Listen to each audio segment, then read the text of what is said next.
આજની ધર્મકથા. પ્રણામ. વિક્રમાદિત્ય હેમુ. ગઈકાલથી આપણે એમની કથાનો શુભારંભ કર્યો અને આપણે એક રહસ્યમય પદાર્પણ જતીજીનું દિલ્હી ખાતેનું જોયું. આપણે જોયું કે જીન વલ્લભસુરી મહારાજ સાહેબ, જેમણે નાનુદેવજીને આશીર્વાદ આપી વાસક્ષેપ કરીને 4 પારણા એમને ત્યાં બંધાય, એવા આશીર્વાદ આપીને ફક્ત માંગ્યું એટલું હતું કે તારો એક દીકરો જે છે, પહેલો પુત્ર, એ મને ભેખ માટે અર્પણ કરજે. પણ પછી નાનુદેવજીએ ન કર્યું અને પહેલો પુત્ર એટલે શ્રેષ્ઠી રાજપાળ, એટલે આ હેમરાજના પિતાજી. ક્યારે પણ જીવનમાં શુભતાઓ છે ને, એ સરનામું ગોતીને આવી જાય છે. જેમ કર્મ સરનામું ગોતીને આવી જાય ને, એમ શુભતાઓ પણ જો બહુ ઘૂંટી હોય તો સરનામું ગોતીને આવી જાય. જીન વલ્લભસુરી મહારાજ સાહેબે જે નાનુદેવજી પાસે વચન માંગ્યું હતું કે તારો એક દીકરો જે છે એ મને ભેખ માટે અર્પણ કરી દે છે,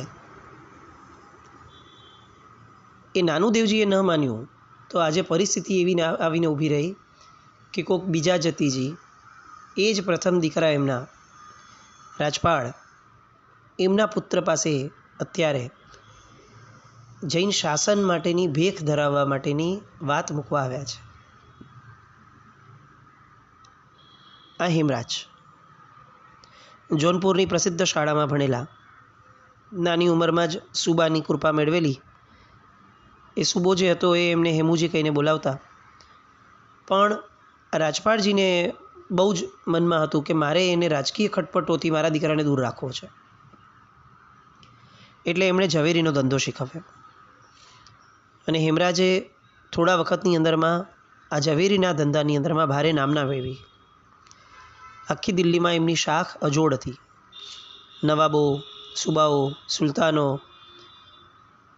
એ એમની પાસેથી ઝવેરાત લેવા માટે વારંવાર એમના પગથિયા આવતા. આ બાજુ જતીજી રજપૂતાનાનું આ રત્ન, એની મદદથી કંઈ એક મોટું કાર્ય કરવાની ભાવના લઈને આવ્યા હતા. પોતાના રસ્તે આગળ વધી રહ્યા હતા. દિલ્હીની રોનકદાર બજારો વટાવી એક મોટા ચકલાની અંદરમાં આવ્યા અને ઊભા રહ્યા. રસ્તે જનાર એક વ્યક્તિને પૂછ્યું કે હેમરાજજીનું મકાન ક્યાં છે?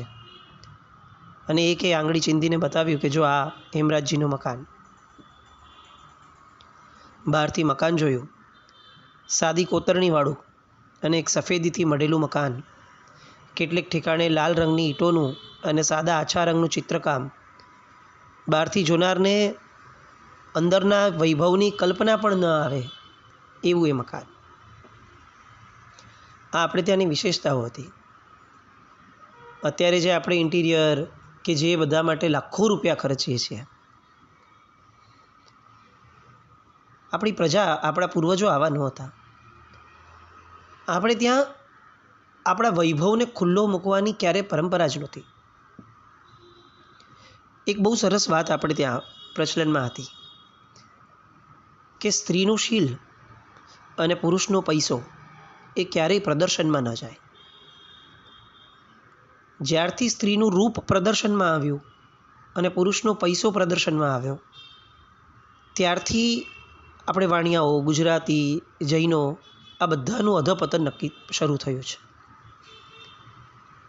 પૈસા હોય કે ન હોય, મોટા મોટા ફ્લેટ લેવા, ઇન્ટિરિયરની પાછળ લાખો રૂપિયાનો ખર્ચો કરવો, વિદેશની વસ્તુઓ લાવવી, બ્રાન્ડેડના નામ પર આડેધડ પૈસા ખર્ચવા, આ આપણી પરંપરા ન હતી. આપણા શ્રાવકો છે ને, એક સમજણના ઘરમાંથી આવેલા હતા. એ ફક્ત કહેવાતા શ્રાવકો નહોતા આજની જેમ, કે જેને વ્યવહાર શ્રાવકો પણ કેવા કે નહીં એ પ્રશ્ન થાય. કારણ કે જ્યાં સાદગી નથી ત્યાં પરમાત્માનું શાસન કઈ રીતે હોઈ શકે? જ્યાં પૈસાનો દેખાડો, વૈભવનો દેખાડો, પુણ્યનો દેખાડો, આ બધા દેખાડાઓ હોય, ત્યાં શુદ્ધિ, વ્રત પાલન, આ બધું કઈ રીતે શક્ય બને? આજે પરિસ્થિતિ એવી આવીને ઊભી રહી કે આપણે લાખો ને કરોડો રૂપિયા ધર્મમાં ખર્ચીએ, પણ એટલા જ અથવા એનાથી ઘણા વધારે આપણે સંસારમાં પણ ખર્ચીએ, અને એનો કોઈ ક્ષોભ નહીં આપણને. પરિસ્થિતિ એ આવીને ઊભી રહે છે કે આપણાથી દાન ધર્મ વધતો જાય છે અને સાથે ભોગ એ પણ એટલો જ વધતો જાય છે. અને ધર્મની મૂળભૂત વ્યાખ્યા તો પાપનો નાશ છે, પુણ્યનો બંધ નથી. જેમ જેમ પાપથી ઓછા થતા જઈએ, પાપથી ટૂંકા થતા જઈએ, તેમ તેમ ધર્મ છે. સુકૃતો વધતા જાય અથવા દાન ધર્મ વધતો જાય, એ ધર્મક્રિયાઓ વધતી જાય, એ ધર્મ છે એવી વાત નથી. કશાયો મંદ થતા જાય, આપણી સંજ્ઞાઓ બધી નબળી પડતી જાય, એ ધર્મ છે. અને આજે એ વાતો આપણે ભૂલી ગયા. આ હિમરાજનું મકાન એ આવું એક સરસ મજાનું આલંબન આપનારું મકાન હતું. મજબૂત દ્વારવાળું, પિત્તળના ચાપડા જડેલી ખડકી એ વિંધી અને અંદર જવાનું થયું. એક નાનો સ્વચ્છ ચોક આવ્યો. ચોકની મધ્યમાં નાનો એવો સંગેમરમરનો હોજ હતો, જેની મધ્યની અંદરમાં ચાંદી અને સોનાના રસથી રસેલો એવો નાજુક ફુવારો હતો. ચોકની અંદરમાં બીજા 2 સુશોભિત ઓરડા તરફ જવાનું થયું. છેક ત્યાં ગયા પછીથી હવે દાસદાસીઓ નજરે આવ્યા. એ દાસદાસીઓ આગંતુક કોઈ આવ્યા હોય તો એમનું આગતા સ્વાગતા કરતા, એમની ખબર અંતર આપતા. જતીજી આવ્યા, દીવાનખાનામાં બેસાડ્યા એમને. આખું દીવાનખાનું મજબૂત પથ્થરોથી બનાવેલું હતું અને રાતા અને કિંમતી પથ્થરોની નકશીદાર જાળીઓ એની અંદરમાં બેઠાડેલી હતી. દૂર દૂર દેશથી લાવેલા રમકડા, બિલોરી કાચના પત્રો, આવી અનેક વસ્તુઓ, એનાથી સુશોભિત એવું આ દીવાનખાનું. હવે આ દીવાનખાનાની અંદરમાં ભીતમાં ધૂપદાની જડેલી હતી. આ લેવાનું કારણ, આ વાત મૂકવાનું કારણ એ છે કે આ આપણી એક આગવી શૈલી હતી ઘરમાં રહેવાની. આપણે ઘણા જૂના ઘરો જોયા હશે ને, તો આપણને ગામડાઓ વગેરેમાં, કિલ્લાઓમાં આવું જોવા મળશે કે ભીતની અંદરમાં નાનકડી ધૂપદાની રાખવા માટેની જગ્યાઓ હોય. એમાં ધૂપદાની રખાતી, એમાં અગરું, સુવાસિત દ્રવ્ય, આ બધું બળતું. એના કારણે ઘરની અંદરમાં સુગંધ રહેતી. નંબર 1. નંબર 2, અગરું અને સુવાસિત દ્રવ્યના કારણે કોઈ પણ નબળું તત્વ, નબળી ઉર્જાઓ એ ઘરમાં આવી નથી શકતી. નંબર 3, અગરુની એક બહુ મોટી સ્પેશિયાલિટી છે કે કોઈની મેલી નજર હોય તો એ નજરને પણ એ અગરુનો ધૂપ એ નાશ કરાવે છે. અને એટલે જ આપણે ત્યાં જુઓ, ધૂપ પૂજા હકીકતની અંદરમાં આપણે જે ધૂપ સ્ટિકથી કરીએ છીએ એની તો કંઈ વાત જ નથી ક્યારેય. કૃષ્ણા ગરુવર ધૂપ ધરી છે, તો આ હતો. કાળો અગરું જે છે એ ધૂપ પૂજાનું સાધન હતું આપણું. આપણે તો ધૂપ સ્ટિક લઈ આવ્યા અને સાવ પતલી એવી ધૂપ સ્ટિક ફેરવી દઈએ અને કહી દઈએ કે આપણે ધૂપ પૂજા કરી. હિમરાજના ઘરની અંદરમાં, ઇનફેક્ટ એ સમયના શ્રાવકોના બધાના ઘરોની અંદરમાં આ કાળો અગરું એ ધૂપ પ્રજ્વલિત થતો. એ ધૂપની સુગંધથી ઘર આખું હંમેશા મહેકતું રહેતું. અને બીજા પણ અનેક ફાયદાઓ આવા ધૂપના વગેરેના થતા હતા. આપણે આવું ક્યારે કરી શકશું એ વિચારવું જોઈએ. બીજું એક ઘરની એક વિશેષતા હતી કે ઘરની અંદરમાં રણકાર સંભળાતા રહેતા. નાના નાના રણકાર થાય. અત્યારે તો આપણે ફેંગશુઈવાળા લઈ આવ્યા, પણ એવું નહીં, જેન્યુઇન ઘૂઘરીના રણકાર થાય ને, એવા રણકાર જો ઘરની અંદરમાં થતા હોય તો મલિન દેવો, મલિન ઉર્જાઓ એ ક્યારેય ના આવે. આપણે ત્યાં નાની બાળકીઓથી લઈને બધાને ઝાંઝર પહેરાવાતા કેમ તો કે જ્યારે ભાગતી હોય ને ઘરની અંદરમાં ત્યારે ઘૂઘરીના રણકારના કારણે મલિન ઉર્જાઓ એ ઘરમાં ન આવે, એટલે સ્ત્રીને લક્ષ્મી કહેવાતી હતી બાળકીને. કેમ? કારણ કે લક્ષ્મીથી વિપરીત એવા બધા જ તત્વો એ આ બાળકીની આ રણકારના કારણે બાળકીના ઝાંઝરના એ દૂર થઈ જતા અને લક્ષ્મીના આવવાનો માર્ગ સરળ થઈ જતો. એટલે આવા ઘરમાં રણકારો થાય એ પણ બહુ આવશ્યક છે. આપણા તો જિનાલય ઉપર પણ ઘૂઘરીઓ લગાડવાની ખાસ વિધાન હતું. ઘૂઘરીઓ જેટલી રણકે એટલું જિનાલયની અંદરમાં લોકોનો ઉલ્લાસ રણકે, જિનાલયમાં પ્રભુ ભક્તિ રણકે. આવી વાતો આપણે ત્યાં છે. જતીજી બેઠા છે અને અંદરથી એક મીઠો મજાનો અવાજ સંભળાયો, લવંગી, જતીજી ક્યાં છે? અને બહારથી બેઠેલી એ દાસી કહે છે કે રાણીજી બહાર છે, એમને સન્માન સાથે અંદર તેડીને લાવો. બહારથી દાસી કહે છે કે એમને શેઠજીને મળવું છે. એટલે કહે છે કે એ બહાર ગયા છે, આવવાનો સમય હવે થતો જ જાય છે, એમને અંદર લઈ આવો, હું પણ વંદન કરું અને કંઈક ઉપદેશ સાંભળું. કોયલના ટવકા જેવો એ અવાજ, કુમળતાની સહેજે કલ્પના થઈ શકે એવી એ સુકોમળ સ્ત્રીનો અવાજ. આમ પણ રાજપૂતાનાનું રૂપ, રાજપૂતાનાની નજાકત, એનો તો જોટો જડવો ન પડે એવી એક જબરદસ્ત રૂપ સૌંદર્યની ભરમાર એ સમયે હતી, વગર કોઈ બ્યુટી પાર્લરે. હવાથી પણ કરમાઈ જાય એવું એ રૂપ.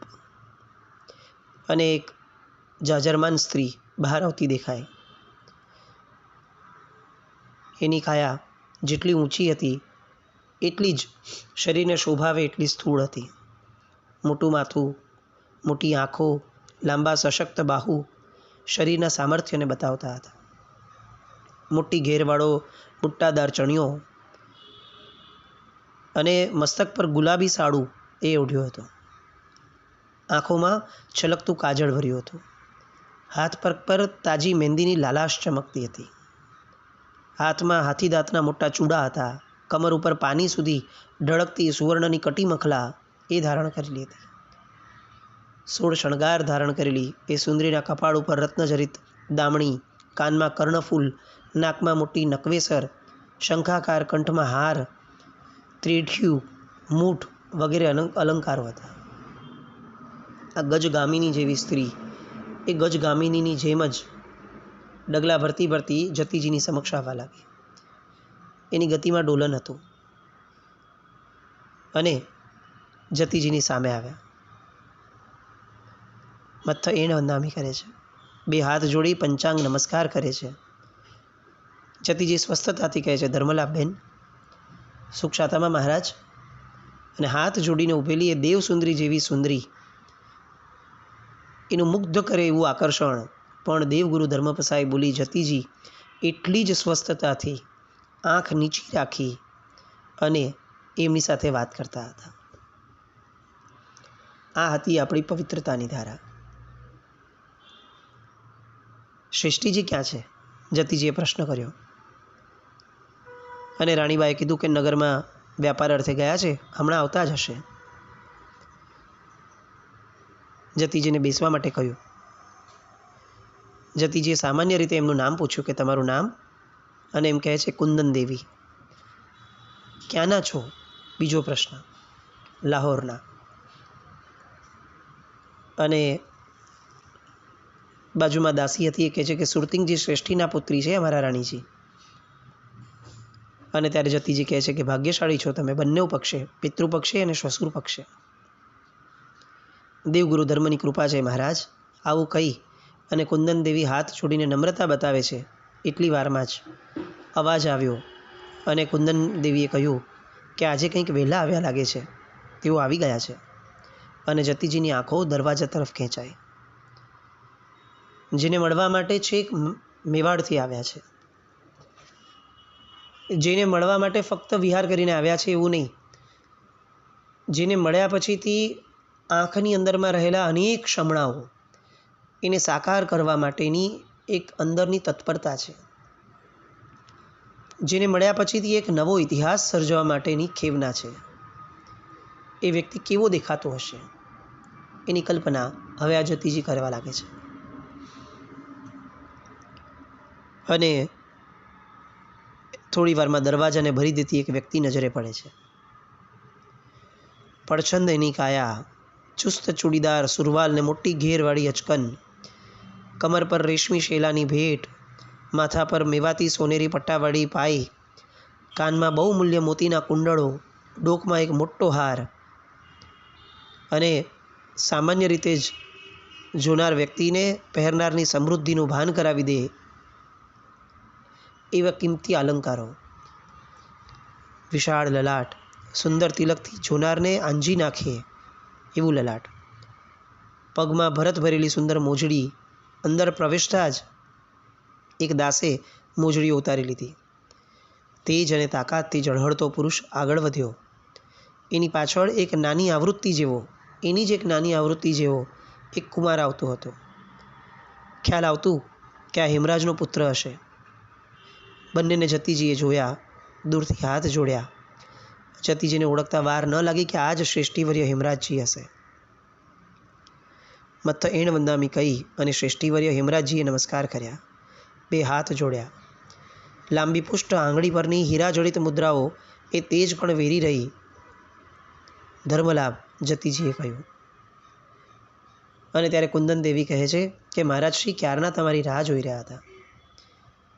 વિલંબ માટે ક્ષમા ગુરુદેવ. થોડું ઝવેરાત બાદશાહી જનાનામાં આપવાનું હતું, એની પસંદગી કરાવવામાં વિલંબ થયો. અને ત્યારે જતીજી કહે છે, ઝવેરાત? હેમરાજજી, હું પણ દિલ્હીમાં ઝવેરાતની પસંદગી કરવા આવ્યો છું.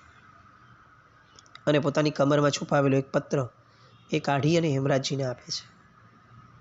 હેમરાજજી વિનયપૂર્વક એ પત્ર વાંચે છે અને પૂછે છે, ફરમાવો કામકાજ. અને જતીજી કહે છે, કામકાજ તો શાસન સેવાનું છે શ્રેષ્ઠીરાજ. અત્યારે તો શેષનાગ ખડબડ્યા હોય એવું લાગે છે. થોડી રાજકથા પણ લાવ્યો છું, કંઈ કામ આવે તો વાત કરીએ. અને હેમરાજજી કહે છે કે અવશ્ય, પણ એની માટે આપણે એકાંતમાં બેસવું જરૂરી છે. અને દિવાનખાનાની બાજુમાં બનાવેલા એક ઓરડાની અંદરમાં બંને ગયા છે. અને હવે એક એવી કથા શરૂ થાય છે, જે કથા કંઈક એવો ઇતિહાસ બદલાવશે, પરિવર્તન લાવશે, કે જેના કારણે મોગલોની સલ્તનત જે છે એ પણ ફક્ત એક વ્યક્તિના કારણે આખી ને આખી હચમચી જવાની છે. આગળ જેમ જેમ આપણે હેમરાજની પરાક્રમની ધારા સાંભળશું ને, ત્યારે આપણને લાગતું રહેશે કે આ એક વ્યક્તિ શું ન કરી શકે. એક વ્યક્તિની બાહોશતા, એક વ્યક્તિનું શૌર્ય એ કેટલું અસીમ હોઈ શકે. અને અત્યારે ઝવેરીનો વ્યવસાય કરતો એવો આ વ્યક્તિ એ આટલો બધો બાહોશ સેનાપતિ કઈ રીતે થઈ શક્યો, એની બધી વાતો. જતીજી એક ઝવેરીમાંથી એક રાજા, સમ્રાટ, ચક્રવર્તી ગોતી શક્યા. દિલ્હીના તખ્ત ઉપર બેસાડવા માટેનું એક સરસ મજાનું આયામ ઊભું કરી શક્યા. એ પ્રોસેસ, એ કાર્ય કઈ રીતે થઈ શક્યું, એની બધી વાતો. અને એ ઓરડામાં પ્રવેશ કરતાં જ ઓરડાની દિવાલો પર લાગેલું એક આખું સૌંદર્ય, ચકાચોંધ કરી શકે એવું સૌંદર્ય, ગુપ્તખંડ હતો. કદાચ એવું લાગ્યું કે અહીંયા આ રોજ નહીં ખુલતો હોય, ક્યારેક જ ખુલતો હશે. એ શૂરવીર સેનાપતિની યુદ્ધ કચેરી જેવો એ ઓરડો, એમાં પ્રવેશ થયો. એ ઓરડો કેવો હતો, એ ખંડ કેવો હતો, એ ખંડની દિવાલો પર શું હતું, એ ખંડની દિવાલો પર જે હતું એની પાછળ આ હિમરાજના કેવા સપનાઓ છુપાયેલા હતા. એ છુપાયેલા સપનાઓને હવે આ જતીજી કઈ રીતે હવા નાખે છે, એ બધી વાત માટે આવતીકાલે ફરીથી મળીએ. જીનાજ્ઞામૃત કંઈ પણ બોલાવ્યો તો મિચ્છામિ દુક્કડમ. જૈનમ જય અતિશ.